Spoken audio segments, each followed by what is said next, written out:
growth requires more than capital. Why do we call it the cheat code? Nobody said growth had to be fair. Revenue solves everything. Welcome to the cheat code.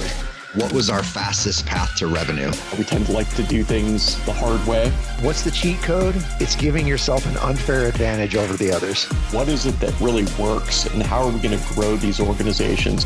That's our cheat code.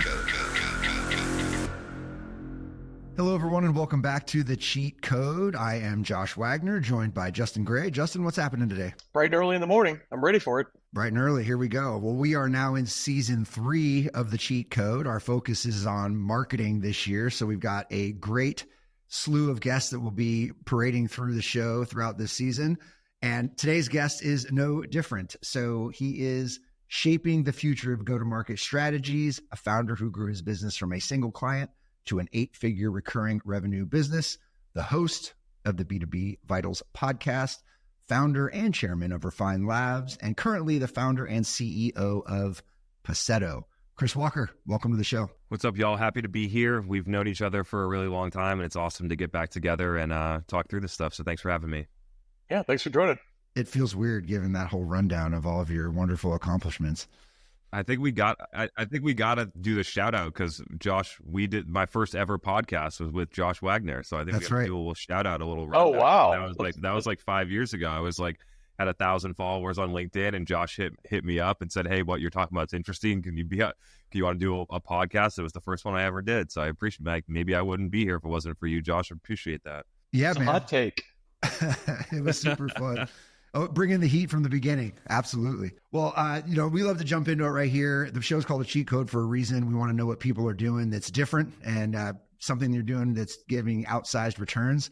So hit us with it right away. What's your ultimate marketing cheat code? Understand your customers and your market better than anybody else. Okay. Simple. Well, yeah. I mean, Just do that. And everything else you do in marketing flows down from that and becomes way more simple and way more clear. And you're not sitting in a boardroom debating around people's opinions of what you should do or how the CRO did what they were doing at Salesforce in 2007. You get your insights from customers, you follow what customers say, you collect data, and you make decisions off that. I think we're so much in the opinion or what I did at my last job type of decision making that I've always found, and I even like when I'm pushing different things, like in 2017, I was trying to get the company to run, account-based Facebook ads in 2017 and to start a video podcast with physicians, and you're getting like laughed out of the room with executives, and all of a sudden you run a survey of 600 of your target accounts and you get insights about how many, 52% of our target customers, the buyer, the champion in our target accounts listen to a podcast. Here are the people that they listen to. Here are the podcasts they listen to. Here are the social networks they use. Do they use them to learn about their profession? Yes, they do. What groups do they join? And then all of a sudden, the things that you start to get buy-in when you bring that level of data to these decisions. And so it gives you confidence as an executive. If you're doing that as an executive, you hear what customers are saying qualitatively, you validate that quantitatively, then you go. Or if you're an individual contributor or a team leader, you can use that to bubble it up to the executive team to get buy-in and the things that you think make the most sense. Why do you think it's so hard for the idea of targeting seems to be hard for executives sometimes, especially early stage founders, right? Like you want to be all things to all people and be opportunistic, but what you're saying is you have to get smart, right? And you have to focus on who cares about what you're doing. I mean, yeah, part of it is targeting. I feel like qualitative market research, and I think really that might be the root of it, that a lot of people feel uncomfortable with qualitative research, which it really gives you the what should I do next. Quantitative research will tell you how it is, but it won't tell you what to do next. Qualitative research is the thing that actually tell you, okay, so where do we go from here? And I think a lot of people feel very uncomfortable with it because they want to see something in a spreadsheet or they want to be told exactly what to do. And especially in the early stage, being able to dig in and say, like, I've talked to 12 of these people. This value proposition is not resonating. I've been able to ask layers of questions to understand why, and now I know this type of person does not experience this problem for this reason. They are not our target customer. But over here, they experience this problem. Here's how they quantify it. Here's how much it's costing them or what the opportunity is. Here's how they prioritize it across their job or role. This is why they're a good fit. And there's multiple dimensions on this. You your TAM and how big the market is, who is actually going to fit, what the competitive landscape is, how your product fits into that, what your core competencies are as a business. It's really strategy at the early stage. And I think that being a founder and that is the number one thing that you need to be good at. I'm very good at the 0 to 1 phase, or identifying a market problem, building a differentiated solution, understanding the competitive landscape, doing the reps and sales calls and podcasts and webinars and figuring out how to message it appropriately and scraping your knees and fucking it up a bunch of times before you get it right. And I feel like if you're going to be an early stage founder, that's the thing that you really need to get good at. So I'm glad you brought this up. So a couple of weeks ago, I was out at Scale Venture Partners event. Craig Rosenberg puts on this great event called How I Scaled This. And so Chris Degnan, who is the first seller, but now he's CRO with Snowflake, was talking about pretty much exactly this, right? Like, and I think the key takeaway that I took from this was like the founder gave him the license to just go out and have conversations rather than selling something. And I feel like that's what so many founders do, right? Like, now, okay, I've got the product. Obviously, you have a thesis on who that product's going to serve, but then you immediately start like selling and pitching rather than just going out and having those conversations that you just mentioned, right? Like, hey, is this resonating? Is it not resonating? What are the problems that you're having?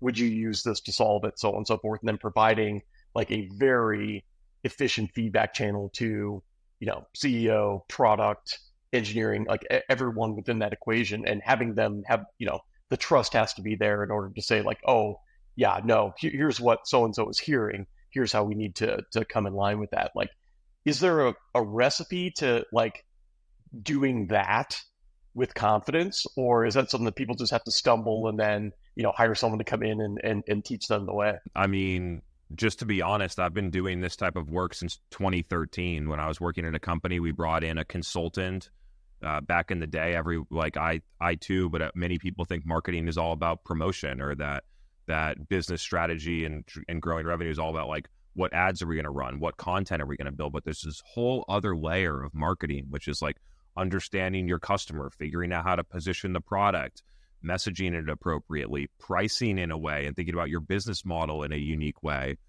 And I think that experience and being able to, consistently bring that to all of the roles that I've been in. And when I started my companies, to think about, people call it the 4 Ps or the 5 Ps, and they think about it as a marketing strategy from like a 1990s B2C, but that's really business strategy at this point. What is your business model? How are you positioned? How are you going to go to market? What channels are you going to use? What distribution are you going to use? How are you going to get people aware of what you're doing?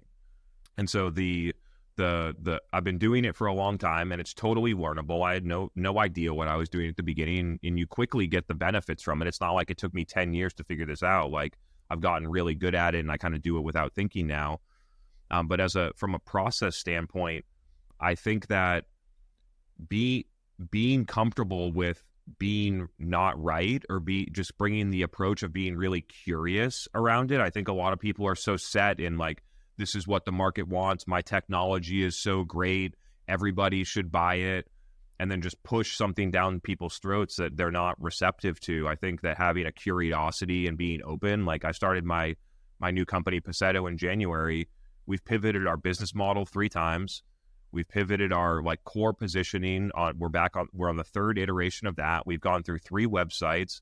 We've updated our proposal language a bunch of different times, and knowing that we're still not right, and being comfortable iterating. And when you have a big team, it's hard to iterate. When you have 3 people in your company, you can move a lot faster, and you can say, okay, we tried this. We felt like it was working, and then a month later we realized it wasn't working because it brought us into this different angle of positioning, and we don't want to compete with those people. We're going to lose that game. So now let's go back to the drawing board and figure out how we have space. I think that as an early stage founder, the key from a process standpoint is figuring out how to get the feedback loop from customers as quickly as possible in different angles. So one thing that I do is I host a weekly live event for our target customer, where I offer free consulting for an hour every single week. It's on people's calendar. I talk about some of the things that I think are important for people to know, and then I receive questions and feedback on those types of things, which allows me to understand what in what I'm saying do people not understand, what follow-up questions they have, what am I not being clear on, what do these things spark in terms of what people are thinking, what objections do they have, like what roadblocks do they see if they were going to try and implement this at their company? And so you get that quick feedback loop there. In social, you get the same thing. So you can take that video, you can move some of those things that you're saying into LinkedIn. You can get comments and objections. And sometimes I post things and everyone's like, you're the smartest guy in the world. And other times I post things and 15 people say you're an idiot. Like, this doesn't make any sense. And either way, if you're smart about it, you're getting the feedback either way. Sometimes I say things that I'm not even sure I believe yet, just to understand whether there's something there or not. Totally. I mean, that's the magic of startups right there, is what you're describing. Like, that lean and, highly efficient process is, why I love that segment. And then lastly, that's one type of messaging. And then you get into the sales conversations and you're in a different type of messaging. You get a different level of feedback. You're starting to get questions on the legal language or the contract terms or the business model, and being able to iterate and learn on that. I think that many founders do this, but some founders, I think, make the mistake too early of outsourcing different things like that. Let's hire a marketing manager to do our webinar. I'm too busy. I'm a technical founder, so I'm not good at sales. So let me hire a chief revenue officer. And then all of a sudden, you don't get all the insights that you would get if you were doing it all early on. And I think that is to me, it's the most important thing of like trying to reach product market fit, message market fit, those types of things more quickly, is to have so many different feedback loops in different situations, working with customers, onboarding a customer. I do calls with customers after 30 or 45 days, and I say, what are the most valuable things that we do for you? If there's one thing that we should take out, what is it? What's the least valuable thing to you? We set up our contracts early on in either projects or month-to-month renewals, so that we quickly, if it's different than an annual contract, you understand if you're delivering value on a recurring basis or not. And then if you have an annual contract, you get the revenue for longer, but you didn't see that the customer stopped getting value at 4 months. So I think there's different ways to set it up where across the entire customer life cycle, from people that aren't aware of you or not interested in buying, inside of cycles, and then your actual customer. Whereas a founder or as an early stage leader, you have to be able to see all those different things and get insights from customers along the whole way. Yeah, I want to jump in and just call out, because I feel like so many early stage founders don't view the proposal and contract process as like a massive marketing opportunity. In fact, they view it as an afterthought, and oftentimes even adopt customer paper. We run into this in like healthcare and large financial services all the time. And like, that is such a miss. Like, that is a marketing piece. And what you said about like tweaking that, like, what do we want to call out? What do we want to mute? Like, that's just such a powerful aspect that I would say, like, anyone listening, like, if you're not viewing that as such, and if you don't have like a direct line to that entire buying and procurement process, like, that's a huge opportunity for learning. Yeah, when I started Passetto, I basically took all of the legal contract structure from my previous company that's about a $12-15 million a year a business, and I brought that into our early stage company. And there's so much legal language. There's not a lot of like marketing language. That proposal's being shared to other people that aren't involved in your sales conversations, and all of a sudden the CFO's looking at it. They don't see value in that when it's like so written in legal finance ease. No, it slows down the process when you're trying to close customers, when you have 7 pages of legal jargon in there that, which 90% of it never gets touched, never gets enacted. 99%, it would never get activated. Like, why are we spending 2 weeks debating whether it should be in Delaware or Texas for the law? Like, who the fuck cares? Just to like get the contract signed, And so, and then we switched it out. Our contract is now 2 pages long, and the legal language is very streamlined. The marketing, we lay out all the customer challenges that they've communicated to us. We reiterate that. We map them to the solutions that we have to offer. We put the pricing, and then we have very simple legal language, and it's dramatically accelerated deals getting closed and win rates. And then I think as the company gets bigger, sure, you need to protect yourself. Sure, there are reasons why to make it more complicated as you grow. But there's parts of me that think, why don't we act like a startup forever? Like, why aren't we agile and scrappy and moving fast and cutting out things that don't matter? So I don't know. That was an interesting learning experience for me, because we were running into so much blockage with the contract. And then it was like, okay, switch it, and then you unblock yourself. And that, like, I think that when you're in early stage, You have to be able to recognize what is the thing that's actually getting in my way right this second and figure out how to clear it immediately. And sometimes it's the proposal.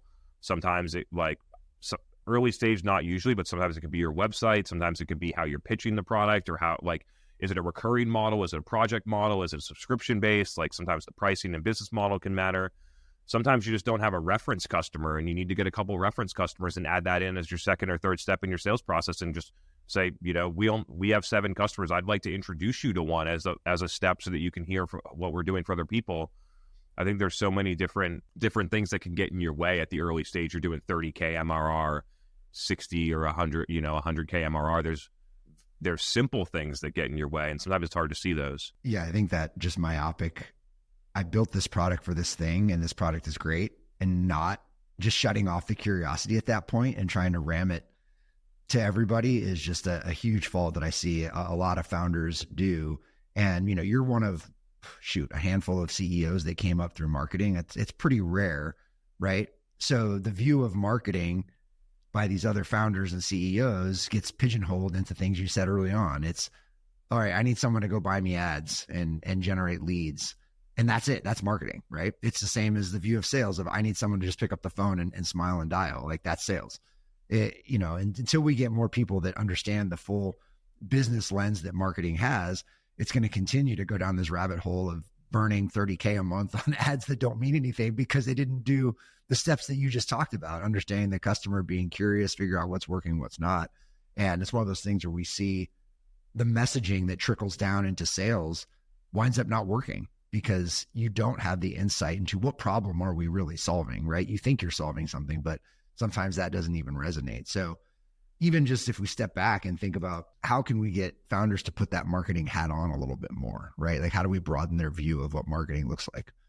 I think that if you look back historically, like, let's look at like 2010 as a founder, you either came up through sales, product, or finance. Those were the 3 different ways. You're either really good at raising money, you're really good at like technology, or you're really good at selling.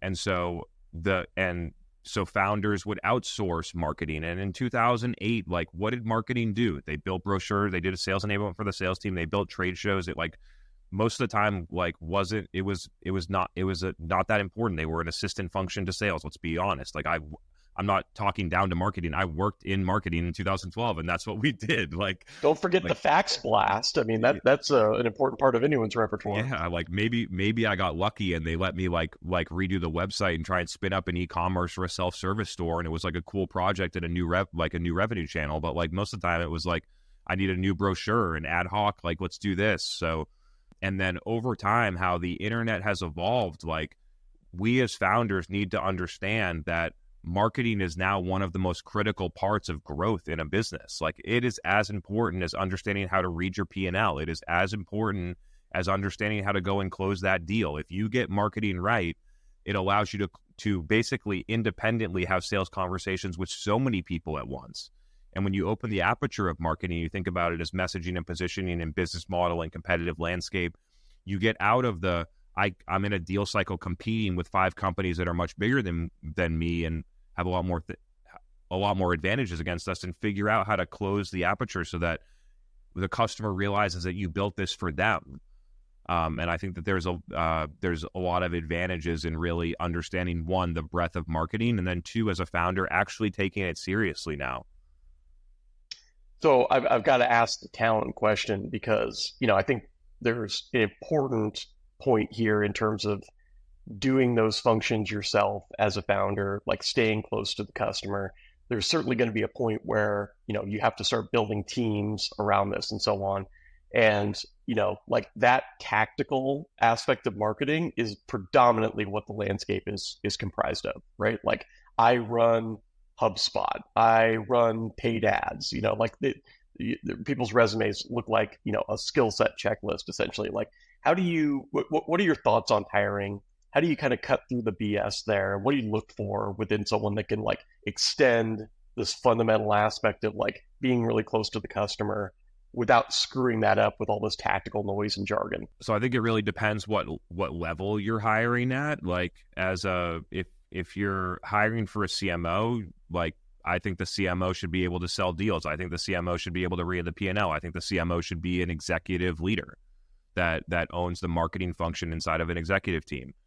What are your thoughts on like founding marketer? You know what I mean? Like that probably is not a CMO title. I mean, it certainly could be. Like tends to be nothing early stage. But, usually not, and often doesn't make sense. Like you're looking for a senior manager, director level founder marketer. Usually you're looking in the mid to high 100s in terms of salary.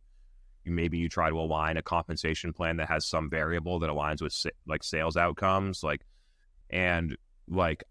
What you're looking for is the people that have the raw talent but haven't been given the opportunity. Those are the people that I hired at Refine Labs for 5 years, and being able to identify, do these people really know what they're talking about? Do they have the skills? Do they see these things? Being able to identify that allows you to hire a senior manager making 135 that performs way better than a VP that you're going to hire for 220. And so I think having a really strong interview process to suss out talent requires you to understand marketing. Like how are you going to interview someone and challenge whether or not they understand something when you don't understand it yourself? And so when a lot of founders do hiring for marketing, they rely on, did this person work at Salesforce before? Did they have some big logo? Or like, is it a company that I recognize? Or did it come from a good recommendation from somebody that I trust, which does have some value? But when your financial plan for the next 12 months relies on you figuring out marketing, you better understand whether you're hiring the person that's going to be able to get you there or not. And so I feel, again, it comes back to the accountability of founders to understand it enough to be able to judge the talent. Yeah, I think, like going deep on, how connected were they to their customer at their last gig, whatever that happens to be. Like, I think founders get really caught up in a couple things, one of which you called attention to, which is like, logo horism. Like, hey, you worked at, fast, up and coming, you must be great. The other one is like, you're in my industry or vertical, which I think, has little to no value, quite frankly. Like any great marketer can understand a vertical very quickly if they understand a customer. And so like that, like how did you interface with that customer? To your point, like, did you participate in sales? Like, did you participate in that feedback loop that we talked about earlier? Like that to me is normally one of like the biggest tells there, because that's the behavior that they're going to emulate going forward. I mean, in an ideal world, and sometimes it's ideal, sometimes not, when you want a founding marketer, you want someone that's going to be able to understand customers, create the positioning around it, help you build the sales deck, pitch the product, and maybe close a couple deals, maybe play outbound SDR for a little bit. You want someone at the early stage that's going to work across that whole thing. I see a lot of marketers late stage, like a product marketer, that tries to build the sales deck and never tests it in real life. And they just, okay, here's sales, go and try it out. So you want someone that's invested, and the comp plan can help, but when you want to understand this, you want to understand what were they doing at their previous job. If they come in saying, for your 500K ARR startup that they're going to run you Google ads and Facebook and LinkedIn ads and get you a bunch of leads, it probably sounds good to you as a founder. You might be like, that's exactly what I want, but that's not what you need at that stage. And I've been clarifying my positioning on this because I see a lot of early stage founders raise a seed or a Series A and spend money on advertising when they don't know who their target customer is. They do not have a repeatable sales process. They do not have messaging that resonates with the market, and they just collect a bunch of leads, waste SDR time, spend a lot of money, and don't get a lot back. And advertising needs to be an accelerant to a validated, proven strategy, not the way that you try to get to a proven, validated strategy. It's just advertising is a very expensive way to try and figure out who your target customer is or what messaging resonates. Yeah, underline that. Yeah. Yeah, it's one of my, when we get, how many pitch decks a month do we see now? And one of my biggest red flags is when we're right there. We just need the money so we can turn on sales and marketing. That drives me. That's almost drives me as crazy as the up and to the right in the magic quadrant. I'm like, dude, come on. You're just going to turn on sales and marketing. You're that dialed with your messaging and positioning and your customer that you're just going to start lighting some hundos on fire. It sounds great. I know it just that the mentality is completely asinine, but Yeah. So I guess it's a little, what are some horror stories that you've run across? Like you've done a ton of experiments. You've talked to a lot of customers. Tell us a story of when you did something, you thought you had it nailed and it just backfired.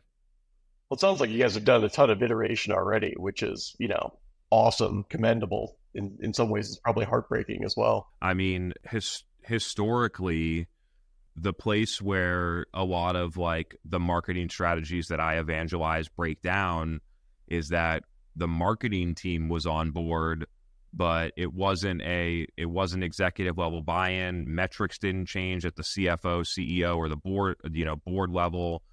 Even sometimes the marketing metrics don't change. And then you go out and you try to do some of the strategies that, your customers told you they do and they use, and you validated that, and you looked at the strategy, and then you go out and put those things in place, and they are probably working. They're probably driving an outcome in terms of overall go-to-market efficiency, sales velocity, win rates, sales productivity. There's probably benefits in there, but you haven't adjusted your metrics to show how changing the marketing strategy actually makes more of an impact on sales and go-to-market metrics than website traffic and demo requests and number of MQLs. And so I think that is I could probably come up with like some, specific horror story around that, but I've seen that pattern like 100 times where the especially as you start getting more into later and later stage where, into the middle market where actually creating pipeline becomes the biggest problem. Like you got 100 reps and you only have pipeline to feed 40, enough for 40. And that's why you have 40% quota attainment. And fixing how, like, I don't like looking at it as marketing anymore. I call it, what is the investment to create pipeline? And some of that is marketing investments. Much of that is SDR investments. Let's look at that overall and see what is the return that we're getting on this overall spend. And then you just have this imbalance where you're not getting enough pipeline. You have too many reps sitting at the bottom of the funnel that don't have pipeline. Having your own reps try to source their own deals or get 60% of their own pipeline is a really fucking inefficient way to run a 100-person sales team. For some reason, most people try to do. Yeah, that's right. Yeah, and I think like a lot of, I'm not sure how present it is in the early stage, but in the middle market, CEOs and CFOs are realizing where the real problem is. They're realizing that pattern. We had way too many reps and we're getting quota attainment. We cut our sales team in half. Now we need to figure out how to create more pipelines so that we have enough pipeline to start rehiring salespeople. We need to fix the marketing and SDR engine and that combination of however that is working. I think that's where people at when they care about efficiency. Like in early stage, you're caring about effectiveness. You don't care if your CAC payback is 5 or 7 years because you're only getting 10 customers that year. And you need to that stage is really figuring out how do I get customers, not how do I get customers sustainably or with proper unit economics. So the problems at the different stages have different problems or things that you face. So we haven't talked a lot about your new gig and kind of what you guys are doing. So probably have to lay some background there. But I'm really curious as to what you're finding on that explicit scenario that you described. You know what I mean? Because I do feel like that's ubiquitous. Like everyone has largely cut headcount across a number of functions, but certainly sales. It's interesting to me that you're finding kind of, or at least as a prominent understanding that like we need to do a better job on the feeding the building pipeline aspect. And so like, what are you finding organizations are doing in that regard? Like, what are you guys prescribing out there? Maybe give a little bit of background on what you're up to these days. And then I'm curious as to, what is the, what's kind of the prominent direction people are looking in? Yeah. So at a high level, there's a clear disconnection between the financial metrics that are being looked at the C-level or the board and the go-to-market metrics, and they do not connect together. So at the C-level, they see, our CAC payback is, 37 months in like last year. Our year-over-year growth rate is 12% when we were planning on, 34%. But then you can't connect it down and say, this is the issue why. When you go into the go-to-market metrics, you don't have that connection. And so in the go-to-market metrics, you have these disconnected, siloed data of here's all the things that marketing is doing in their marketing budget. And while RevOps was supposed to be something that like brings all these things together and looks at it holistically, that's literally just not how it's happening in practice. And so if you're able to create this connection where you are able to create layers of here's our CAC payback period, here's our growth rate, here's how it breaks down between net new ARR and expansion ARR, here's how it breaks down to the cost of our people and our programs and how many customers we're getting, here's now into our go-to-market sales velocity and win rate and ACV and different things like that. And you're able to create a clear connection of here's the financial metrics and here's how it breaks down all the way through, that you can isolate where the actual issue is. And then when you isolate the issue, then you need to go in. I think there's a large problem because a lot of the issue lies in creating pipeline. And I think a lot of people have landed there. And when you look at that, the reports that get created from marketing do not help you figure out how am I going to create more pipeline. It's built to justify all the things that we've already done. Correct. And so there's this perpetual problem. And I'm spending a lot of time with CFOs right now, and I'm doing a lot of research here, and I love sharing this because CFO, like I've spent a lot of time with the CMO, and now I'm seeing the other angle of here's what the CEO and the CFO. CFOs do not have confidence in their marketing leader a lot of the time. The marketing leader is going out and asking for $3 million more, and the CFO says, "What are we going to get back from it?" And the CMO doesn't have an answer. They can't even spend a lot of time saying, "What's the ROI of my existing spend?" They do not have a lot of financial acumen that are able to see what the CFO is looking for and then break that down of how do I make my function better to achieve these financial metrics. And CFOs don't have a lot of trust there. And so I think there's when I say if you're going to be a CMO, you need to be a C-level executive that understands, finance and understands sales and understands the business. Otherwise, you're a VP of marketing that's overtitled.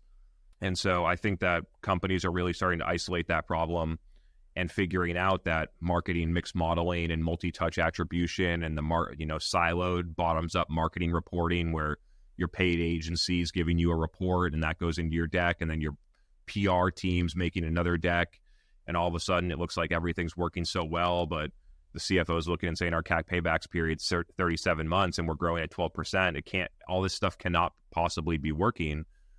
But the CFO doesn't have the process, doesn't have the domain expertise to get in there and really understand what are we going to do about it. And sadly, a lot of the times the CMO doesn't either. And it's not due to lack of capability. It's due to poor process, poor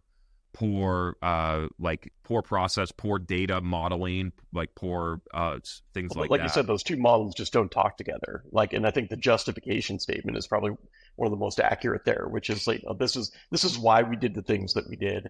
But all right, what are we going to do next, and what's that going to yield? Is just that's an ether area.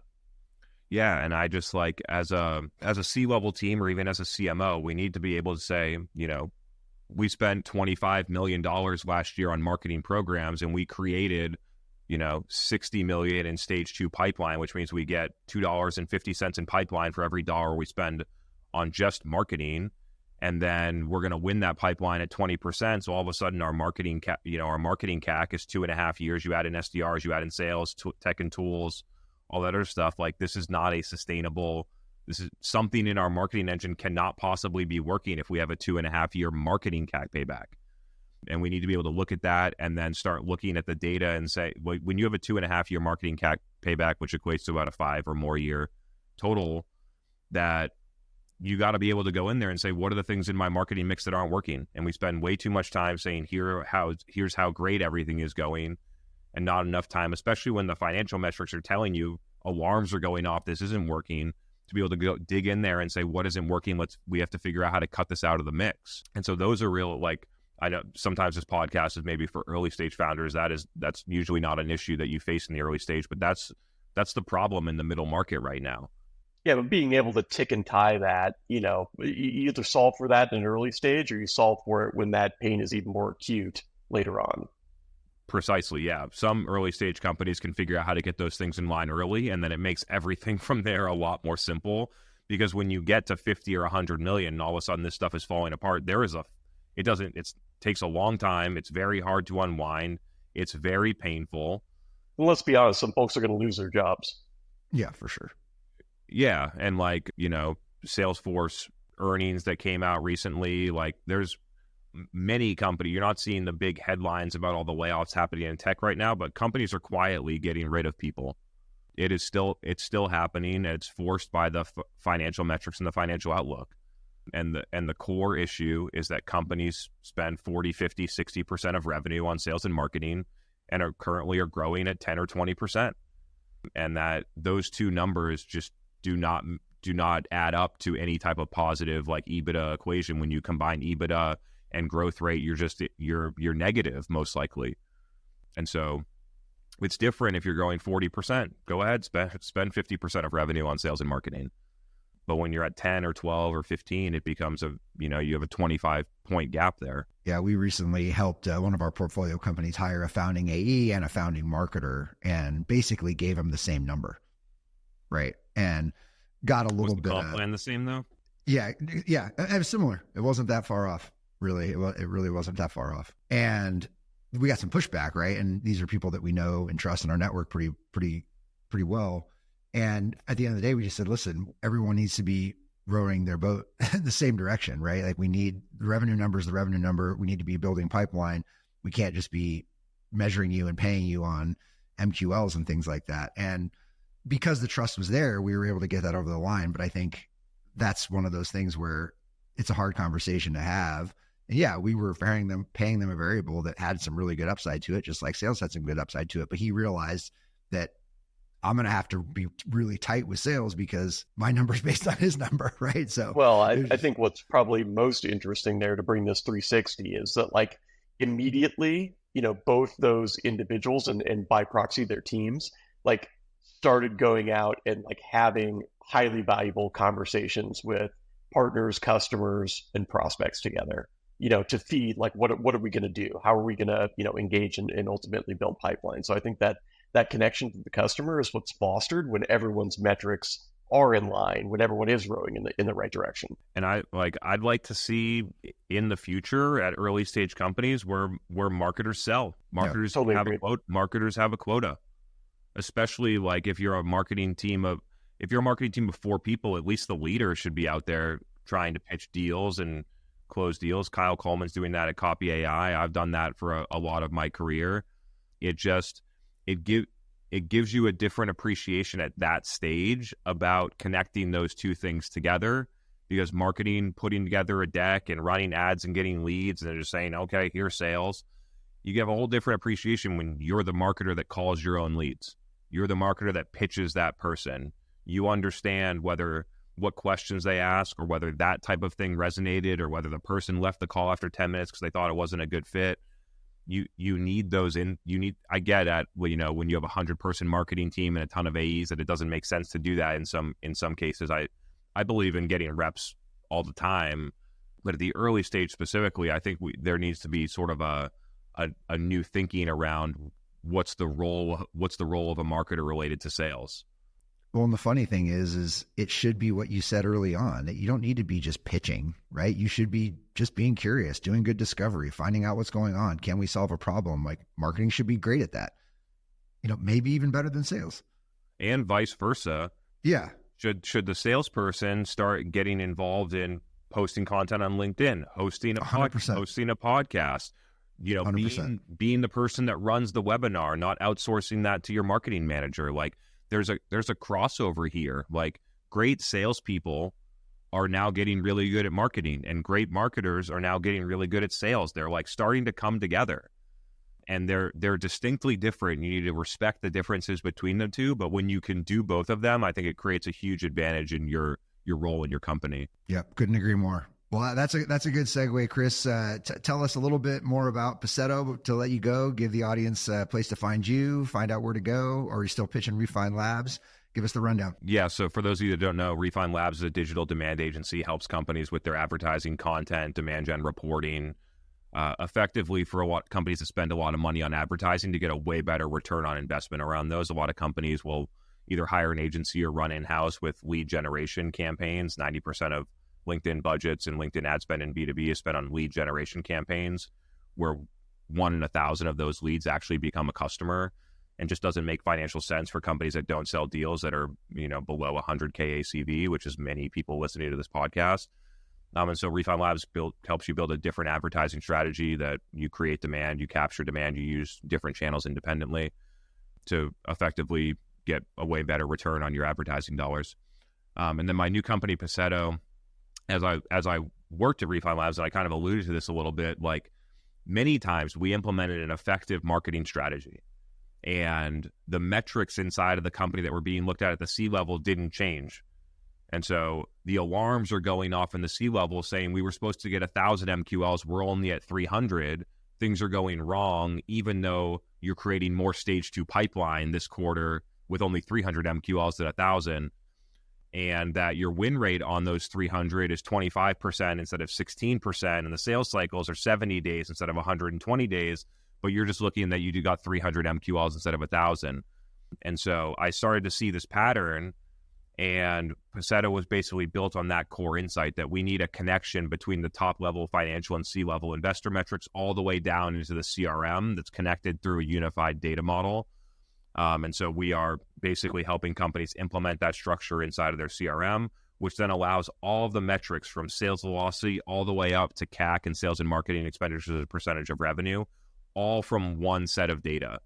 And so that's what we're helping companies do. Typically, companies are implementing this because their sales and marketing costs as a percentage of revenue are far too high, which is causing a lot of pressure on EBITDA, a problem that gets faced at companies, 30, 50 million, all the way up to billions of dollars in revenue.